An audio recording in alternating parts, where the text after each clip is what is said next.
2011ರಲ್ಲಿ ಸುಮಾರು 28 ದಿನಗಳ ಕಾಲ ಜೈಲಿನಲ್ಲಿದ್ದು 24ನೇ ಎಸಿಎಂಎಂ ಕೋರ್ಟ್ ಆದೇಶವನ್ನು ಈಗ ಹೊರಡಿಸಿದೆ. ಈಗ ಮತ್ತೆ ಇವತ್ತು ಜೂನ್ 22 ಜುಲೈ 4ರವರೆಗೆ ನಟ ದರ್ಶನ್ ಜೈಲಿನಲ್ಲಿ ಇರಬೇಕಾಗುತ್ತೆ. ನಂತರ ಏನೇನು ಪ್ರಕ್ರಿಯೆ ಇದೆ ಅದಾಗುತ್ತೆ ಕಾನೂನು ಪ್ರಕಾರ. ಅವರ ವಕೀಲರೇನು ಫೈಟ್ ಮಾಡ್ತಾರೆ, ಸೊ ಪೊಲೀಸ್ ಪರವಾಗಿ SPP ಯಾವ ರೀತಿಯಾಗಿ ವಾದ ಮಂಡಿಸ್ತಾರೆ, ಇದೆಲ್ಲವೂ ಕೂಡ ಮುಂದಿನ ಹಂತದಲ್ಲಿ ಆಗುತ್ತೆ. ಆದರೆ ಜುಲೈ 4ರವರೆಗೆ ಈಗ ಜೈಲಿನಲ್ಲೇ ಇರಬೇಕಾಗುತ್ತೆ ನಟ ದರ್ಶನ್, ಹಾಗೇನೆ ಉಳಿದಂತಹ ಸಂಗಡಿಗರು.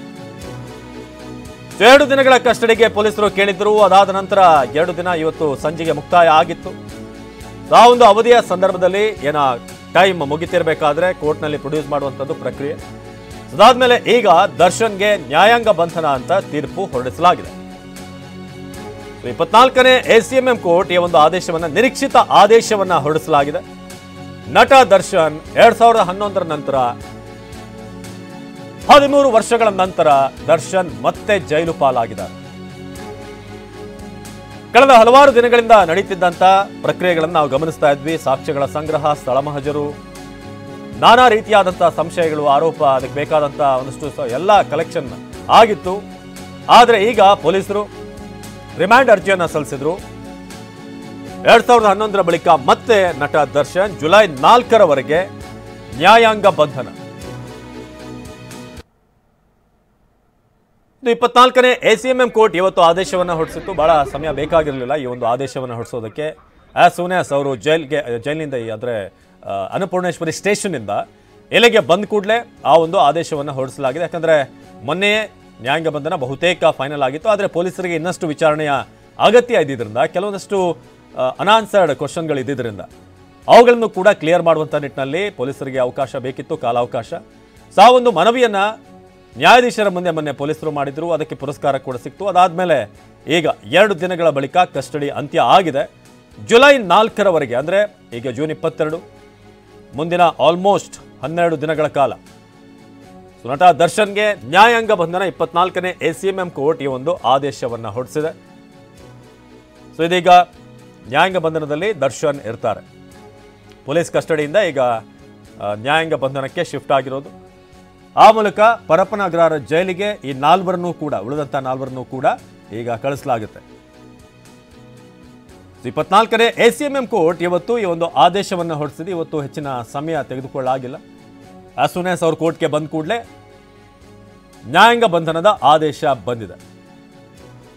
ಸೊ 2011ರಲ್ಲೂ ಕೂಡ ಇದೇ ರೀತಿಯಾಗಿ ಪರಪ್ಪನ ಅಗ್ರಹಾರ ಜೈಲು ಸೇರಿದ್ರು ದರ್ಶನ್. ಪತ್ನಿಗೆ ಹಲ್ಲೆ ಮಾಡಿದಂಥ ವಿಚಾರಕ್ಕೆ ಸಂಬಂಧಪಟ್ಟ ಹಾಗೆ ಅದಾದ್ಮೇಲೆ ಒಂದು ಪ್ರೆಸ್ ಮೀಟ್ ಕೂಡ ದರ್ಶನ್ ಅವರ ಕಡೆಯಿಂದ ಆಯಿತು. ನನ್ನಿಂದ ತಪ್ಪಾಗಿದೆ, ನಾನು ತಿದ್ಕೊಳ್ತೀನಿ, ಇನ್ನು ಮುಂದೆ ಯಾವುದೇ ರೀತಿಯಾದಂಥ ಇಂಥ ತಪ್ಪುಗಳನ್ನ ಮಾಡೋದಿಲ್ಲ ಅಂತ ಅವರೇ ಹೇಳಿದ್ರು. ಹಾಗೆ ಎಲ್ರಿಗೂ ಕೂಡ ಅನ್ಸಿತ್ತು, ಹೌದು, ಮನುಷ್ಯ ಆದ್ಮೇಲೆ ತಪ್ಪಾಗುತ್ತೆ, ಸಂಸಾರದಲ್ಲಿ ಗಲಾಟೆ ಆಗುತ್ತೆ, ದರ್ಶನ್ ಇನ್ನು ಮುಂದೆ ಆದರೂ ಕೂಡ ಸರಿಯಾದಂಥ ದಾರಿಯಲ್ಲಿ ಹೋಗ್ತಾರೆ.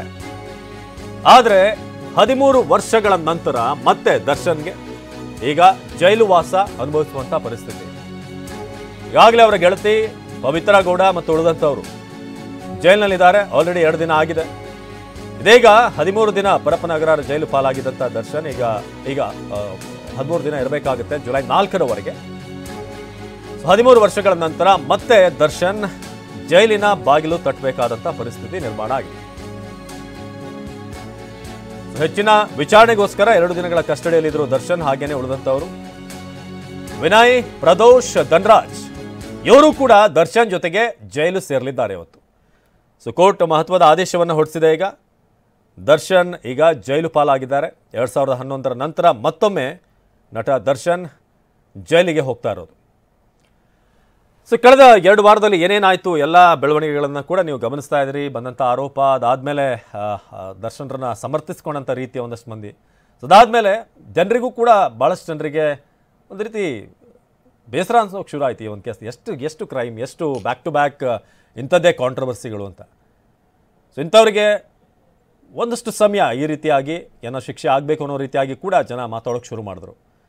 ಅದರ ಜೊತೆಗೆ ಆ ಕುಟುಂಬದ ಪರಿಸ್ಥಿತಿ, ಒಂದು ಘಟನೆಯಿಂದ ಎಲ್ಲ ಕುಟುಂಬದ ಪರಿಸ್ಥಿತಿ ಹೇಗಾಗಿದೆ. ಒಂದು ಕಡೆ ರೇಣುಕಾ ಸ್ವಾಮಿ ಅವರ ಕುಟುಂಬ, ಇನ್ನೊಂದು ಕಡೆ ದರ್ಶನ್ ಅವರ ಪತ್ನಿ ವಿಜಯಲಕ್ಷ್ಮಿ, ಹಾಗೆಯೇ ಈ ಒಟ್ಟಾರೆ ಯಾರ್ಯಾರು ಆರೋಪಿಗಳಿದ್ದಾರೆ ಅವರೊಬ್ಬರೊಬ್ಬರ ಪರಿಸ್ಥಿತಿಯನ್ನು ಕೂಡ ನಾವು ತಿಳಿಸ್ತಾ ಇದ್ವಿ. ಭಾಳಷ್ಟು ಕಡೆ ವಯಸ್ಸಾಗಿರುವಂಥ ತಂದೆ ತಾಯಿ ಇದ್ದಾರೆ, ಒಬ್ಬರ ತಂದೆನೇ ತೀರ್ಕೊಂಡ್ರು ಈ ವಿಚಾರ ಗೊತ್ತಾದ ಮೇಲೆ. ಒಂದು ರಾಂಗ್ ಮೂವ್ ಎಲ್ಲಿಗೆ ಲೀಡ್ ಆಯಿತು ಅನ್ನೋದು ನಾವು ಗಮನಿಸ್ತಾ ಇದ್ದೀವಿ. ಸೊ ಜುಲೈ 4ರವರೆಗೆ ಈ ಕ್ಷಣಕ್ಕೆ ಬರ್ತಿರುವಂತಹ ಅತಿ ದೊಡ್ಡ ಅಪ್ಡೇಟ್ ಇದು. 13 ದಿನಗಳ ಕಾಲ ಪರಪ್ಪನಗ್ರಹಾರ ಜೈಲಿನಲ್ಲಿ ದರ್ಶನ್ ಇರಬೇಕಾಗುತ್ತೆ. ದರ್ಶನ್ ಮಾತ್ರ ಅಲ್ಲ, ಉಳಿದಂಥವರು ಕೂಡ ಯಾರ್ಯಾರು ಆರೋಪಿತರಿದ್ದಾರೆ ಈ ಒಂದು ಕೇಸ್ನಲ್ಲಿ ಎಲ್ಲರೂ ಕೂಡ ಈಗ ಜುಲೈ 4ರವರೆಗೆ 24ನೇ ACMM ಕೋರ್ಟ್ ಈ ಒಂದು ಆದೇಶವನ್ನು ಇವತ್ತು ಹೊರಡಿಸಿದೆ. 13 ದಿನ ಪರಪ್ಪನಗ್ರಹಾರ ಜೈಲಿಗೆ ದರ್ಶನ್ ಅವ್ರನ್ನ ಇನ್ನೇನು ಕೆಲವೇ ಹೊತ್ತಿನಲ್ಲಿ ಕಳಿಸಲಾಗುತ್ತೆ. ಸದ್ಯಕ್ಕೆ 24ನೇ ACMM ಕೋರ್ಟ್ನಲ್ಲಿರುವಂತಹ ದರ್ಶನ್ ಹಾಗೇನೆ ವಿನಯ್, ಪ್ರದೋಷ್ ಹಾಗೂ ಧನರಾಜ್ ಈ ನಾಲ್ವರನ್ನು ಕೂಡ ಇವತ್ತು ಅನ್ನಪೂರ್ಣೇಶ್ವರಿ ನಗರ ಸ್ಟೇಷನ್ನಿಂದ ACMM ಕೋರ್ಟ್ಗೆ ಕರ್ಕೊಂಡು ಬರಲಾಯಿತು.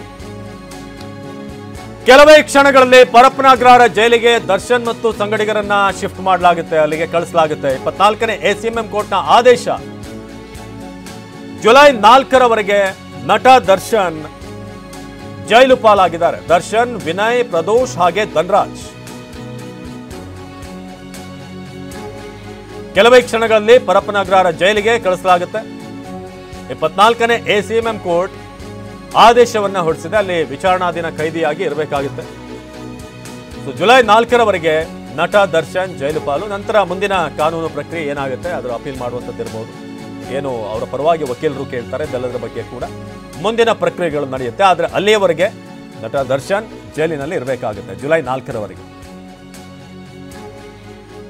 ಈ ಕ್ಷಣಕ್ಕೆ ಲಭ್ಯವಾಗ್ತಿರುವಂತಹ ಮೇಜರ್ ಅಪ್ಡೇಟ್ ಇದು. ಜುಲೈ 4ರವರೆಗೆ ದರ್ಶನ್ ಜೈಲು ಪಾಲು ಅನ್ನೋ ಅಪ್ಡೇಟ್ ಈಗ ಸಿಗ್ತಾ ಇದೆ. ದರ್ಶನ್ ಜೊತೆಗೆ ವಿನಯ್, ಪ್ರದೋಷ್ ಹಾಗೇನೆ ಧನರಾಜ್ ಇವ್ರನ್ನು ಕೂಡ ಕೆಲವೇ ಕ್ಷಣಗಳಲ್ಲಿ ಪರಪ್ಪನಗ್ರಹಾರ ಜೈಲಿಗೆ ಹಾಕಲಾಗುತ್ತೆ. ಸೊ ಹಿಂದಿನ ಹಲವಾರು ಕೇಸ್ಗಳಲ್ಲೂ ಕೂಡ ದರ್ಶನ್ ಕಾಂಟ್ರವರ್ಸಿಯಲ್ಲಿ ಸಿಲುಕಿದ್ರು. ಹಿಂದೆ 2011ರಲ್ಲಿ ಆದಂಥ ಘಟನೆ ಇರ್ಬೋದು. ಸೊ ಅದಾದ್ಮೇಲೆ ಆಗಿರುವಂಥ ಒಂದು ಪ್ರಕರಣಗಳು ಸಣ್ಣ ಪುಟ್ಟ ಅನ್ನೋ ರೀತಿಯಾಗಿತ್ತು. ಗಲಾಟೆ ವಿಚಾರ ಇರ್ಬೋದು, ಅಪಘಾತ ಇರ್ಬೋದು, ಪಾರ್ಟಿ ಮಾಡಿರುವಂಥ ವಿಚಾರ, ಹುಲಿ ಉಗುರ್ನ ವಿಚಾರ. ಸೊ ಅದೇ ರೀತಿಯಾಗಿ ವೇದಿಕೆಯಲ್ಲೇ ಬಳಸಿದಂಥ ಶಬ್ದಗಳು ಒಂದಷ್ಟು ಕಾಂಟ್ರವರ್ಸಿಗೆ ಕಾರಣವಾಗಿತ್ತು, ನಿರ್ಮಾಪಕನಿಗೆ ಹೇಳಿದಂಥ ಮಾತುಗಳು. ಆದರೆ ಈ ಬಾರಿ ಒಂದು ಕೊಲೆ ವಿಚಾರದಲ್ಲಿ ದರ್ಶನ್ ಅವರ ಹೆಸರು ಬರುತ್ತೆ ಅಂತ ಮೇ ಬಿ ಯಾರೂ ಕೂಡ ಅಂದ್ಕೊಂಡಿರ್ಲಿಕ್ಕಿಲ್ಲ.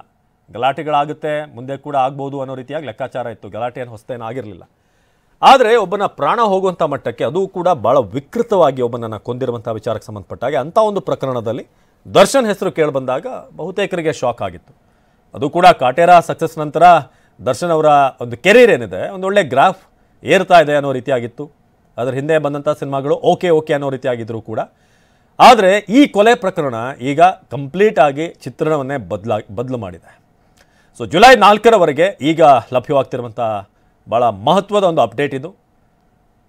24ನೇ ACMM ಕೋರ್ಟ್ ಜುಲೈ 4ರವರೆಗೆ ನ್ಯಾಯಾಂಗ ಬಂಧನ ಅಂತ ಆದೇಶ ಹೊರಡಿಸಿದೆ. ಸೊ 24ನೇ ACMM ಕೋರ್ಟ್ನಿಂದ ಈಗ ಮಹತ್ವದ ಆದೇಶ ಬಂದಿರೋದು. ಸೊ ನಿರೀಕ್ಷಿತ ಇವತ್ತು ನ್ಯಾಯಾಂಗ ಬಂಧನ ಅಂತ TV9 ಆರಂಭದಲ್ಲೇ ಇವತ್ತು ಅವ್ರನ್ನ ಕರ್ಕೊಂಡು ಬರಬೇಕಾದ್ರೆ ನಾವು ತಿಳಿಸಿದ್ವಿ. ಸೊ ಅದು ಕೂಡ ಬೇರೆ ಯಾವುದೇ ಆಪ್ಷನ್ ಸದ್ಯಕ್ಕಿರಲಿಲ್ಲ. ಸೊ ದರ್ಶನ್, ವಿನಯ್, ಪ್ರದೋಷ್ ಹಾಗೇನೆ ಧನರಾಜ್ ನಾಲ್ವರನ್ನೂ ಕೂಡ ಈಗ ಪರಪ್ಪನಗ್ರಹಾರ ಜೈಲಿಗೆ ಕಳಿಸಲಾಗುತ್ತೆ. ಸೊ ಅನ್ನಪೂರ್ಣೇಶ್ವರಿ ನಗರದಲ್ಲಿ ಕೂಡ ಇವತ್ತು ಅಲ್ಲಿಂದ ದರ್ಶನ್ರನ್ನ ಕರ್ಕೊಂಡು ಬರಬೇಕಾದ್ರೂ ಕೂಡ ಅಲ್ಲೊಂದಷ್ಟು ಹೈಡ್ರಾಮಾ ನಡೀತು. ದರ್ಶನ್ ಅವ್ರನ್ನ ನೋಡೋದಕ್ಕೆ ಅಭಿಮಾನಿಗಳಲ್ಲಿ ಬಂದರು, ಅಲ್ಲೂ ಕೂಡ ಜೈಕಾರ ಹಾಕಿದರು. ಹಾಗೇನೆ ದಾರಿ ಉದ್ದಕ್ಕೂ ಕೂಡ ಕೆಲವರು ಹೆಲ್ಮೆಟ್ ಹಾಕ್ತೆ ಚೇಸ್ ಮಾಡೋದು, ಗಾಡಿಗೆ ಅಡ್ಡ ಬರೋದು, ಪೊಲೀಸ್ ಗಾಡಿಗಳೆಲ್ಲವೂ ಕೂಡ ಆಗ್ತಾ ಇತ್ತು. ಅದಾದಮೇಲೆ ಈಗ ಫೈನಲಿ 24ನೇ ACMM ಕೋರ್ಟ್ಗೆ ಕರ್ಕೊಂಡು ಬರಲಾಗಿದೆ. ಸೊ ಅಲ್ಲಿಂದ ಈಗ ಪರಪ್ಪನಗ್ರಹಾರ ಜೈಲಿಗೆ ಶಿಫ್ಟ್ ಮಾಡಲಾಗುತ್ತೆ. ವಿಪರ್ಯಾಸ ಅಂತಂದರೆ ಎರಡನೇ ಬಾರಿಗಿದು. 2011ರಲ್ಲೂ ಕೂಡ ಪತ್ನಿಗೆ ಹಲ್ಲೆ ಮಾಡಿದಂಥ ಒಂದು ಕೇಸ್ನಲ್ಲಿ ದರ್ಶನ್ ಜೈಲುವಾಸ ಅನುಭವಿಸಿದರು. ಅದಾದ ನಂತರ ಒಂದು ಬದಲಾವಣೆ ಆಗುತ್ತೆ ಅನ್ನೋ ರೀತಿಯಾಗಿ ಎಲ್ಲರೂ ಕೂಡ ನಿರೀಕ್ಷೆ ಮಾಡಿದರು. ಒಂದು ಜೈಲುವಾಸ ಸ್ವತಃ ಒಂದು ಇಂಟರ್ವ್ಯೂನಲ್ಲೇ ದರ್ಶನ್ ಅವರು ಕೂಡ ಹೇಳಿದರು, ಹೌದು ನಾನು ಕೂಡ ಅಲ್ಲಿ ಭಾಳಷ್ಟು ಕೈದಿಗಳನ್ನು ನೋಡಿದೆ, ಕೋಪದ ಒಂದು ಕೈಗೆ ಬುದ್ಧಿಯನ್ನು ಕೊಟ್ಟು ಯಾವುದೋ ಒಂದು ಕ್ಷಣದಲ್ಲಿ ಕೊಲೆ ಮಾಡಿ ಒಳಗೆ ಬಂದವರು, ಇದೆಲ್ಲ ನಮಗೊಂದು ಪಾಠ ಅಂತ. ಸೊ ಆರೋಪಿಗಳನ್ನ ಬೇರೆ ಬೇರೆ ಜೈಲಿಗೆ ವರ್ಗಾಯಿಸುವಂತೆ ಮನವಿ, ಆರೋಪಿಗಳನ್ನ ಬೇರೆ ಬೇರೆ ಜೈಲಿಗೆ ವರ್ಗಾಯಿಸುವಂತೆ ಮನವಿ ಬರ್ತಾ ಇದೆ. ಆರೋಪಿಗಳನ್ನ ಬೇರೆ ಬೇರೆ ಜೈಲಿಗೆ ವರ್ಗಾಯಿಸಿ ಅಂತ ಈ ಒಂದು ಮನವಿಯನ್ನು ಕೂಡ ಸಲ್ಲಿಸಲಾಗಿದೆ. ಆರೋಪಿಗಳನ್ನ ಬೇರೆ ಬೇರೆ ಜೈಲಿಗೆ ಹಾಕಬೇಕು ಅಂತ, ಬೇರೆ ಬೇರೆ ಸೆಲ್ಗಳಿಗೆ. ಸೊ ಬೇರೆ ಬೇರೆ ಜೈಲಿಗೆ ವರ್ಗಾಯಿಸುವಂತೆ ಪೊಲೀಸರು ಈಗ ಮನವಿ ಮಾಡಿದ್ದಾರೆ. ಒಂದೇ ಒಂದು ಸೆಲ್ನಲ್ಲಿ ಬೇಡ ಅಂತ ಹೇಳಿ ಬೇರೆ ಬೇರೆ ಜೈಲಿಗೆ ಶಿಫ್ಟ್ ಮಾಡುವಂತೆ ಈಗ ಕೇಳಲಾಗಿದೆ. ವಿಚಾರಣೆಯನ್ನ ಸೋಮವಾರಕ್ಕೆ ಮುಂದೂಡಿದಂತ ಕೋರ್ಟ್. ಸೊ ಆರೋಪಿಗಳನ್ನ ಬೇರೆ ಬೇರೆ ಜೈಲಿಗೆ ವರ್ಗಾಯಿಸುವಂತೆ ಕೂಡ ಮನವಿ ಮಾಡಲಾಗಿದೆ. ಸೊ ಪೊಲೀಸರ ಮನವಿಗೆ ಆರೋಪಿಗಳ ಪರ ವಕೀಲರು ಆಕ್ಷೇಪ ವ್ಯಕ್ತಪಡಿಸಿದ್ದಾರೆ. ಪೊಲೀಸರ ಮನವಿಗೆ ಇಲ್ಲಿ ಆರೋಪಿಗಳ ಪರವಾದ ಇರುವಂತಹ ವಕೀಲರು ಆಕ್ಷೇಪ ವ್ಯಕ್ತಪಡಿಸಿದ್ದಾರೆ. ನಂತರ ಈ ವಿಚಾರಣೆಯನ್ನು ಸೋಮವಾರಕ್ಕೆ ಮುಂದೂಡಲಾಗಿದೆ. ಸೊ ಬೇರೆ ಬೇರೆ ಜೈಲಿಗೆ ವರ್ಗಾಯಿಸಬೇಕಾ ಏನು ಅನ್ನೋದ್ರ ಬಗ್ಗೆ ಸೋಮವಾರ ವಿಚಾರಣೆ ನಡೆಯಲಿದೆ. ಸೊ ಒಂದು ಮನವಿ ಪೊಲೀಸರ ಕಡೆಯಿಂದ ಬಂದಿತ್ತು, ಅವ್ರನ್ನ ಬೇರೆ ಬೇರೆ ಜೈಲಿಗೆ ಶಿಫ್ಟ್ ಮಾಡಿ ಅಂತ. ಸೊ ಪೊಲೀಸರ ಮನವಿಗೆ ಆರೋಪಿಗಳ ಪರ ವಕೀಲರು ಅಲ್ಲಿ ಆಕ್ಷೇಪ ವ್ಯಕ್ತಪಡಿಸಿದರು. ಸೊ 24ನೇ ACMM ಕೋರ್ಟ್ನಲ್ಲಿ ಈ ಒಂದು ಆದೇಶವನ್ನು ಈಗ ನೀಡಲಾಗಿದೆ. ಪರಪ್ಪನ ಅಗ್ರಹಾರ ಜೈಲಿಗೆ ದರ್ಶನ್ ಹಾಗೆ ಸಂಗಡಿಗರು ಈಗ ಇನ್ನೇನು ಕೆಲವೇ ಹೊತ್ತಿನಲ್ಲಿ ಜೈಲಿಗೆ ಹಾಕಲಾಗುತ್ತೆ. ಆದರೆ ಈ ನಡುವೆ ಪೊಲೀಸರ ಕಡೆಯಿಂದ ಒಂದು ರಿಕ್ವೆಸ್ಟ್ ಬಂತು, ಅದು ಆರೋಪಿಗಳನ್ನು ಬೇರೆ ಬೇರೆ ಜೈಲಿಗೆ ವರ್ಗಾಯಿಸಿ ಅನ್ನೋ ರೀತಿಯಾಗಿ ಅವರವರ ತೀರಾ ಕಾಂಟ್ಯಾಕ್ಟ್ ಬೇಡ ಅನ್ನೋ ನಿಟ್ಟಿನಲ್ಲಿ. ಆದರೆ ಅದಕ್ಕೆ ಆರೋಪಿ ಪರ ವಕೀಲರು ಆಕ್ಷೇಪ ವ್ಯಕ್ತಪಡಿಸಿದ ಆರೋಪಿಗಳ ಪರ ವಕೀಲರು ಯಾರಿದ್ದಾರೆ ಸೊ ಅವರು ಆಕ್ಷೇಪ ವ್ಯಕ್ತಪಡಿಸಿದರು. ಹಾಗಾಗಿ ಈಗ ಸೋಮವಾರ ವಿಚಾರಣೆ ಮಾಡೋದಾಗಿ ಈ ವಿಚಾರವನ್ನು ಮುಂದೂಡಲಾಗಿದೆ. ಕೋರ್ಟ್ ವಿಚಾರಣೆಯನ್ನು ಮುಂದೂಡಿದೆ. ಸೊ ನಟ ದರ್ಶನ್ ಹಾಗೂ ಉಳಿದವರು ಎಲ್ಲರೂ ಕೂಡ ಈಗ ಜೈಲು ಸೇರುವಂತಹ ಸಮಯ. ಆಲ್ರೆಡಿ ಒಂದು ಬ್ಯಾಚ್ ಈಗ ಜೈಲಿನಲ್ಲಿದೆ. ಈಗ ಎರಡನೇ ಒಂದು ಬ್ಯಾಚ್ ಏನಿದೆ ದರ್ಶನ್ ಅವರ ಜೊತೆಗೆ ಅವರು ಕೂಡ ಈಗ ಎಲ್ಲ ಜೈಲಿಗೆ ಹೋಗ್ತಾ ಇರುವಂಥದ್ದು. ಆದರೆ ಕಳೆದ ಬಾರಿ ದರ್ಶನ್ ಮಾತ್ರ ಜೈಲಿಗೆ ಹೋಗಿದ್ರು. ಕಳೆದ ಬಾರಿ ಹೆಂಡತಿಗೆ ಹೊಡೆದಂಥ ಕೇಸ್ ಏನಿದೆ, ಪತ್ನಿ ಮೇಲೆ ಹಲ್ಲೆ ಮಾಡಿದಂಥ ಕೇಸ್ನಲ್ಲಿ. ಆದರೆ ಈಗ ಒಂದಷ್ಟು ಜನರನ್ನ ಜೊತೆ ಕರ್ಕೊಂಡು ಹೋಗಿದ್ದಾರೆ ಜೈಲಿಗೆ. ಅದು ವಿನಯ್ ಇರ್ಬೋದು, ಪ್ರದೋಷ್ ಇರ್ಬೋದು, ಭಾಳಷ್ಟು ಮಂದಿ ಹುಡುಗರ ಪರಿಸ್ಥಿತಿ ನಾವು ಅವ್ರ ಫ್ಯಾಮಿಲಿ ಕಂಡೀಷನ್ ನೋಡ್ತಾ ಇದ್ವಿ, ಭಾಳ ಸಮಸ್ಯೆಲಿದೆ. ಅಂಥವ್ರು ಈಗ ಜೊತೆಗೆ ದರ್ಶನ್ ಜೊತೆಗೆ ಜೈಲಿನಲ್ಲಿ ಇರಬೇಕಾದಂಥ ಪರಿಸ್ಥಿತಿ. ಶಿವಪ್ರಸಾದ್ ಈ ಬಗ್ಗೆ ಹೆಚ್ಚಿನ ಮಾಹಿತಿಯನ್ನು ನೀಡ್ತಾರೆ. ಶಿವಪ್ರಸಾದ್, 13 ವರ್ಷಗಳ ಬಳಿಕ ಮತ್ತೊಮ್ಮೆ ದರ್ಶನ್ ಪರಪ್ಪನ ಅಗ್ರಹಾರ ಜೈಲಿಗೆ. ಒಂದು ವ್ಯತ್ಯಾಸ ಅಂತಂದ್ರೆ ಅವತ್ತು ಒಬ್ಬರೇ ಹೋಗಿದ್ರೆ, ಈಗ ಒಂದಷ್ಟು ಜನ ಅವ್ರ ಜೊತೆಗೆ ಹೋಗಿದ್ದಾರೆ. ಸೊ ಸದ್ಯದ ಅಪ್ಡೇಟ್ ಏನಿದೆ?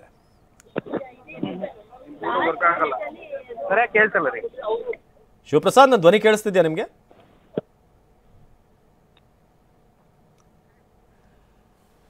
ಎಸ್, ಮತ್ತೆ ಸಂಪರ್ಕ ಮಾಡೋಣ ಶಿವಪ್ರಸಾದ್ ಅವ್ರನ್ನ.